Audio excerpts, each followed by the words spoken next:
Hello friends and welcome to another episode in Sophia Kamau's TV show. Today I'm gonna reflect on life and we are going to ask ourselves, is the grass greener on the other side? Have you thought of that? And this topic has come about because of the influx of migration and especially our Kenyan people. We have seen them on the news. A lot of them coming to Canada, promised greener pastures, and then they come here, they get stuck because they've been given false promises. And we have people ending up on the streets, sleeping outside, and being helped by whatever Samaritans. It is really, really sad, especially for us coming from Kenya. We know it's a very, very beautiful country. It's where we want to go back to, but we are here. And I need to give people my take on this immigration crisis and things people should consider before coming to Canada. I know most of these people ending up on the streets of Canada are people who had good jobs. For someone to even afford to pay the airfare or the ticket and to pay the agency fee means they might have had a very beautiful career, or they were good businessmen back in Kenya, or they were people who sold their properties from their hard work in order to come to Canada and get greener pastures. But to their surprise, they end up living on the streets of Canada, which is really, really sad. So I will give my view. It's just my view. It's, if you want to take it, it's not like legal advice. I'm just telling you what I think. I've been in this country for 23 years and I have seen a lot of things happen, and I think it's about time we help our own people, educate them and let them know that Canada is beautiful. I have lived here and I continue to live here. That's why I've been here for 23 years. But at the same time, there's a lot of challenges. You have to be prepared when you're coming over here. Don't just hear from the agents or whoever is telling you that you go there, the job is there waiting for you, everything is good, you'll have no worry. And those are lies. There is some truth to it if you're prepared. But if you're not prepared, you will be shocked. And I don't want most of our people, Kenyans, and of course, African at large, or any other immigrants, to come and end up on the streets. The weather is getting cold right now. It is in October. It is cold. Most people are coming from 20 plus degrees. Right now it's heating up to 5 degrees. You can imagine. You are not prepared with a jacket. You sleep hungry sometimes if you don't have a place to go, and sleeping outside, that is very harsh reality. But if I can give you a few examples, I hope they will be helpful to you. So I have my points here and I will be referring to them. So before you come, I know I have relatives and friends. They are being sent stuff by people from back home, and they are asking, oh, is this advertisement we have seen, is it true? Like, people are promising free flight, free accommodation, free food, free medical. It is not true. I have lived here. I've never received anything for free. We pay for everything. It's never free. The only free stuff is from the charitable organization that you can get, like the food that they are giving you on the streets. Do you want to continue living like that? It's a harsh reality. There's nothing for free. It's either the person who is bringing you here is promising that, but at the end you will get deducted on your paycheck one monthly or every 2 weeks, as here we get paychecks every 2 weeks, and then so it's not enough. So what I have heard with some media, they say, oh, they are telling us I'll get 200,000 a month. Yes, in Kenya shillings or in wherever you are coming, maybe that 200,000 a month, it's a lot of money. Yes, it's a lot of money. If you live in Kenya, you will live like a king or a queen with that money. Monthly, that's a lot. But here in Canada, let me tell you the truth figure. In Canada, that is equivalent to 1,830 in today's rate. I looked and I converted. 200,000 Kenya shillings is 1,830 Canadian dollars. And that it's with minimum wage. Mostly is, I would say, $15. And that's an average, but some provinces are $15.80, $16. That's it. If there's 17, I think I saw something else today, a province 17. But I am mostly talking on Alberta, Edmonton, where I live, and with what I have seen. So with that 200,000 a month, you will get like $15 an hour. That is very little. If you are coming to live, you need to rent. Rent approximately 1-bedroom rent, depending where you are living in Alberta, it will be between 1,000 to 1,500 Canadian dollars. That's already 100,000 or 150,000 Kenya shillings. So imagine that's 200,000 you are coming for. That's big money. Already there, 100,000 or 150 is gone on rent. The next thing, I will say, you will also need heating for your house. That's a cost you will have to pay. Versus you are in a sunshine country where you don't need to pay for heating and cooling. So that's, you just open your windows and the fresh air comes in if you have trees around. That's beautiful. And also, there's no heating cost to you if you are living there in the sunshine country. The next thing is transportation. So if you are driving, at least, and let's be economical, saying that your vehicle, it's not, it does not consume too much gas or gasoline. Back home you call petrol.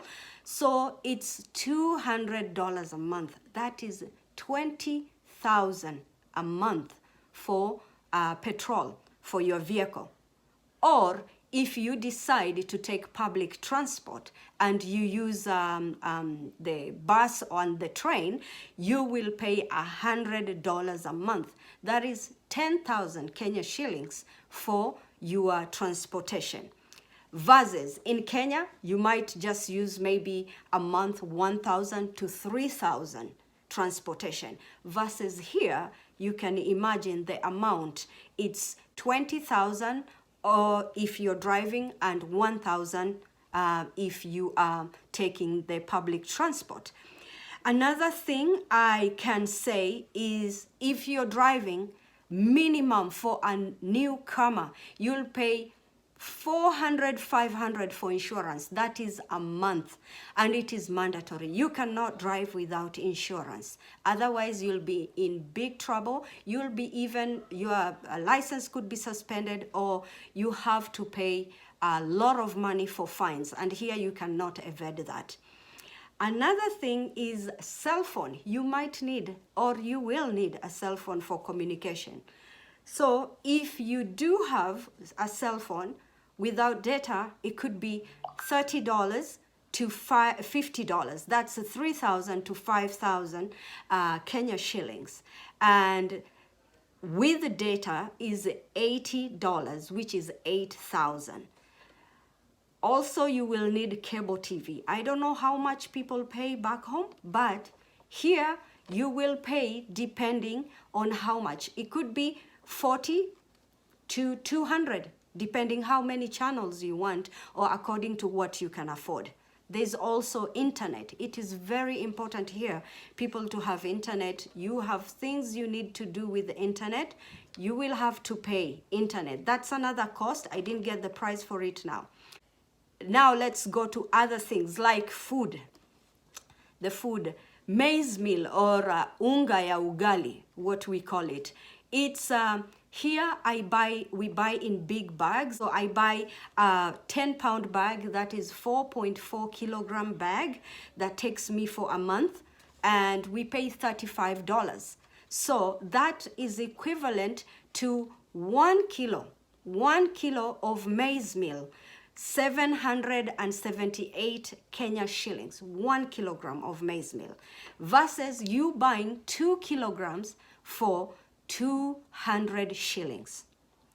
So when we come to chapati flour, I think in Kenya I saw, because I watched the news, it's 2 kilos for 200 shillings, but in Canada, 2 kilos is $3.80. That's roughly 380 for 2 kilos of flour. Then we go to sukuma wiki. If you're buying sukuma wiki, you'll get 3 leaves of sukuma wiki for $2.99.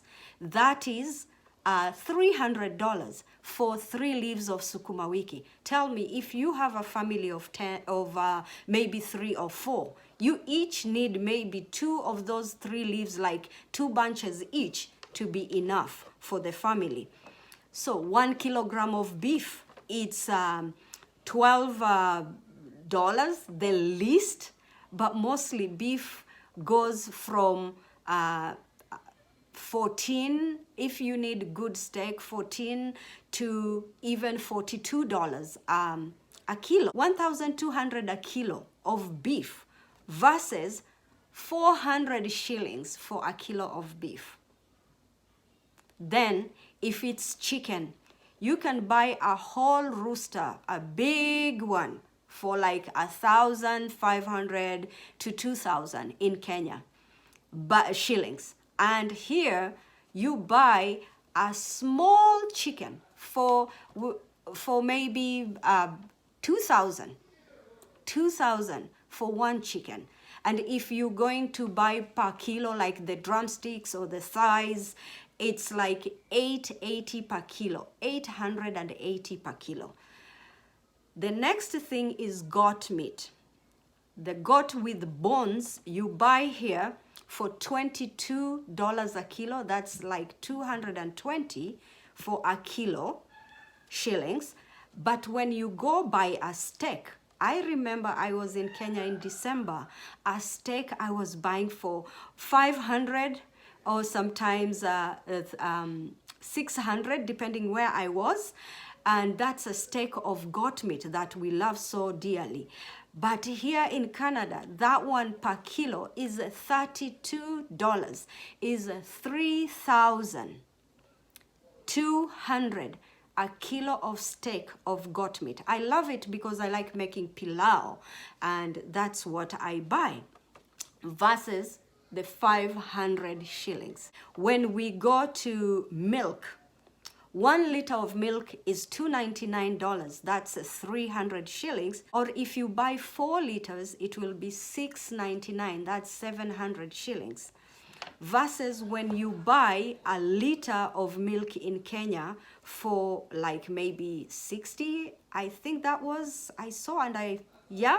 Or you buy a case of 500 for 780. You see that price is really cheap. It's like buying 2 liters of milk here. There you get 6 liters. Then we go to cooking oil. Less than half a liter. And my cost is of the cheapest stuff that I got. I was looking like a very reasonable store that I go to. A half liter of cooking oil is $3.99. That is 400 shillings for half a liter of oil, versus 2 liters of oil in Kenya that you pay $585. Salt, we can pay between $1 to $1.50. That's 100 shillings to 150, versus your 1 kilo of salt, which is 65 shillings. When we buy bananas, here we buy per pound and they get measured. So a pound is like 2 medium bananas. They are 79 cents a pound. That is like 80 shillings for 2 bananas. Versus when in Kenya, you buy 2 bananas for 10 shillings each or 15 shillings each. So this is how it is. Then if you can't afford these basics and you see there, your salary already is all gone, like more than half is gone with the rent, how are you going to survive if you're not prepared? And then what I would say, we do have people who can come here and be successful, but the start is really, really hard. I have seen taxi drivers who were doctors back in their country. I have seen dentists being a painter. I have seen a businesswoman being cleaners in the mall. I have seen pilots going back to school and did business administration or something else. I have gone to class with one of the pilots from one of our African country. He had flown for over 10 years, but he came back and he's like, the only thing I can do is business administration and see what life can give me after I do that.